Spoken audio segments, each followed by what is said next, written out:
I'll start saving when I get my next raise. I'll start after the holidays. I'll start when I pay off my car. Sound familiar? Most people don't fail to save because they're irresponsible. They fail because they keep pushing the start date to some imaginary future when conditions are perfect. But here's what no one tells you.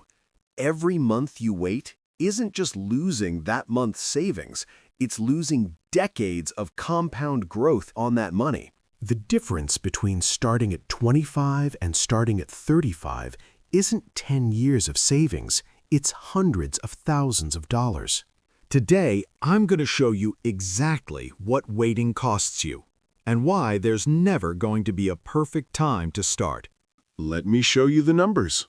Meet Sarah. She's 25 years old. She starts saving $200 a month, every month, for 40 years. She puts it in a basic index fund, earning 8% annually. By age 65, Sarah has $620,000. Now meet Mike. He's 35 years old. He makes the same resolution every year.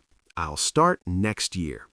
Finally, at 35, he starts saving the same $200 a month for 30 years. By age 65, Mike has $272,000. Same monthly savings, same investment, same ending age, but Mike started 10 years later. That 10 years of waiting cost him $348,000.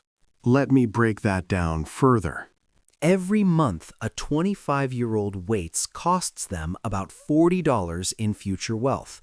Not $40 today, $40 of compounded growth that never happens. A 30-year-old who waits 1 year loses about $50,000 by retirement.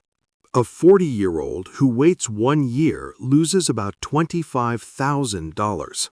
The younger you are, the more expensive waiting becomes, because time is the only thing in investing you cannot buy back. You can always earn more money, you can always save more later, but you cannot get back the years your money could have been compounding. The person who starts at 25 doesn't have to save as much as the person who starts at 35. They just have to start earlier. Here's the hard truth. There will never be a perfect time to start saving. There will always be a car payment, a vacation, a wedding, a baby, a house. Life will always find a way to ask for your money first. But every month you wait, you're not just delaying, you're permanently losing the growth that month could have generated. You don't need to save $1,000 a month. You don't need to be perfect.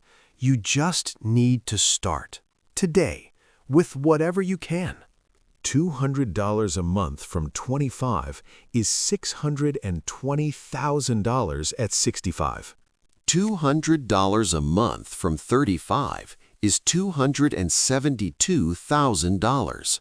The best time to start was 10 years ago. The second best time is today.